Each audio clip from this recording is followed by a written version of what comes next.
Hello, everyone, and welcome to Ferris Sports Update. I'm your host, Rob Bentley, and thanks for tuning in. On today's show, we'll check in with the Ferris State football team during spring drills. We'll talk Bulldog golf, and we'll also check in with the Ferris State softball team. But we'll start first with Bulldog football and joined by new assistant coach Steve Casula. Coach, first of all, welcome to the show. Welcome to Ferris State. Thank you. Very happy to be here. Certainly not new. You've been through spring drills here, final week now. Just talk about how the transitions went. Yeah, the transition's been awesome. I've been very fortunate for our coaches, administration, and our players to be so welcoming. You know, anytime I've had a question or anything like that, or adjusting to something that's new or different for me, I've always been pointed in the right direction, whether it's been, again, by one of our coaches or one of our players. So, you know, I've been a couple different places. In terms of a transition, this has probably been the most fluid or best I've been a part of, so I've been very lucky. How has the transition been to the football side of things, obviously working for head coach Tony Anise and his staff? Yeah, it's been awesome. I think, you know, selfishly, one of the best things for me was the opportunity to come here and learn from not just Coach Anise, but, you know, Steve Anise, work with Sam Parker, Dan Roan, Brad Corp, all the guys that are on offense, and then above and beyond that, if you've ever come and seen us practice, our players are teachers too. They really are on the field, so that's been an awesome experience for me to kind of learn what has made not just Ferris State offense, but Ferris State football in general so successful since Coach Anise has been here. How is it different for you coming from Davenport, where you helped build the program, started from the ground up, to be in an established program here that went to the semifinals? Yeah, you know, I think sometimes when you're a part of a new program, you find yourself almost coaching everything, if that makes sense. The right clothes to wear, where to be, when to be there. I think here, the way Coach Anise has built the program, along with some of the other coaches, you know, it's a lot more big picture instruction, team building. There's a great culture in place here. While at Davenport, I think we were on the road to developing one. It's here. And I think, again, the best thing I could say about Ferris State football is like the types of people our players are, their relationship amongst one another, their relationship with the coaches. And that's what's been so fun. And probably the biggest difference is a culture truly being in place and it being a player-driven culture. Talk a little bit about your background. Obviously, you've had a chance to work in a couple different Division I programs before the time at Davenport. Yeah, you know, I've been fortunate to be a handful of different places. I got my start in coaching. I coached high school, which was great for me. I learned a ton. From there, I was at the University of Delaware. Was fortunate enough to land a position at Western Michigan. Spent 3 years there. After that, I was at Colgate University, which is a FCS, you know, Division I school. And then had the opportunity to be a part of starting football at Davenport.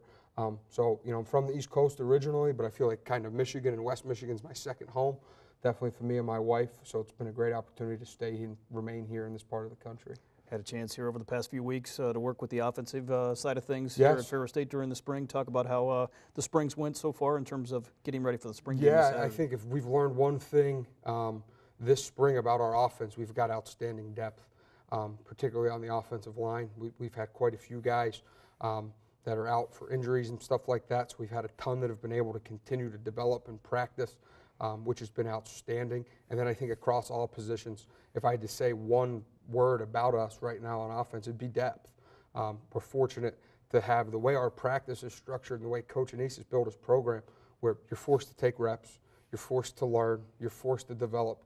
And I think the reason you've seen such continued level of high success and more success pretty much every year has been the ability to develop players here. So I think that's one of the things I've been most encouraged about is our ability to show that we've got a lot of guys here that can play, and we're very fortunate to have that. And I think each and every practice we've gotten better. We've improved, whether it's been mentally or physically, and then above and beyond that, we've got a group of guys that play hard. You know, very rarely are we on field coaching effort. That's when you can get really good. We're coaching details of fundamentals, details of techniques, details of plays themselves, which has given us an opportunity to really make some strides.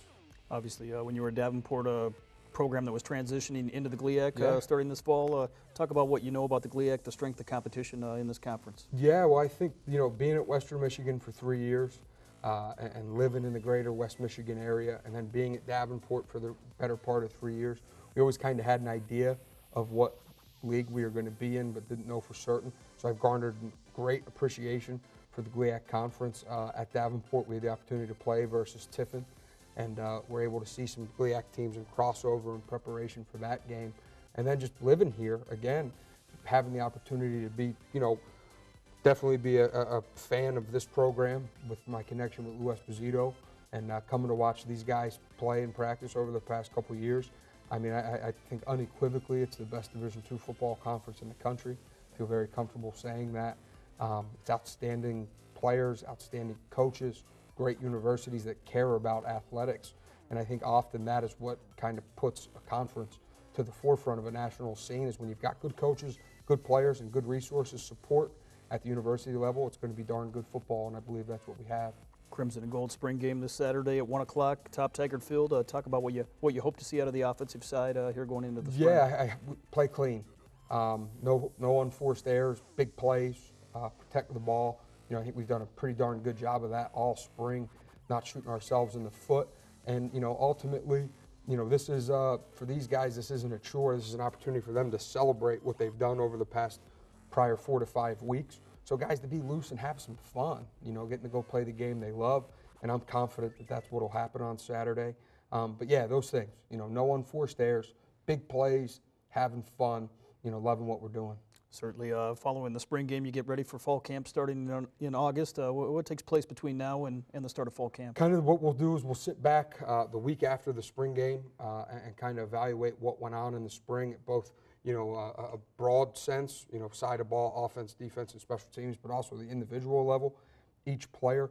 From there, our focus will shift somewhat to recruiting, looking at the class of 2018, getting in high schools, seeing coaches dropping off literature and stuff like that for all of our different camps, being able to evaluate players from afar, anyone that's playing a spring sport. Then kind of when we hit the month of June, working camps, getting a chance to interact with guys a little bit, coach some high school kids, seeing who might be a fit for Ferris and kind of selling our program. And then kind of our gears will shift again to getting ready for our season. All the while, I think the most important thing, the thing that I love about how Coach Anise has built this program, our attention will never turn away from our own players here. He'd be the first one to tell you the most important players are the ones already here in our locker room, but recruiting is obviously a big part of what we do. But, we kind of won't miss a beat from now until August, and very much looking forward to getting rocking and rolling for this fall. As you come back, certainly after that great fall the Bulldogs had last fall, talk about the expectations maybe Coach Anise has put on these guys here going through the spring. Yeah, I think Coach Anise has challenged these guys to reach higher than they ever have before, and to not anticipate that anything's going to be given to them or that this is a new team and what happened a year ago was a year ago. However, I think that shows us and shows our guys what they're capable of, because we're fortunate to be in a situation where a ton of those pieces are back and they are returning. So I think Coach Anise has done a wonderful job of stating what the expectations are, but also still taking the day-by-day, step-by-step approach to getting better and taking care of our business in a short-sighted fashion, but at the same time understanding big picture what this team's goals and expectations are. And I think the most beautiful thing about it, our players have kind of set their own expectations. I think the leaders of our team know what they want and they know how they want our season to go, and that's a beautiful thing when you don't have to do that for them.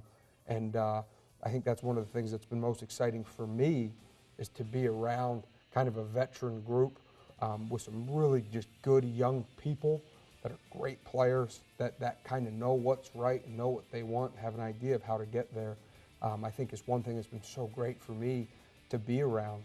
Again, I can't stress enough, I get a big grin when I talk about our guys, what kind of people they are, kind of leaders they are, how much they care about, not just Ferris State football, but Ferris State in general. They know what their expectations are, and they've set them high for themselves.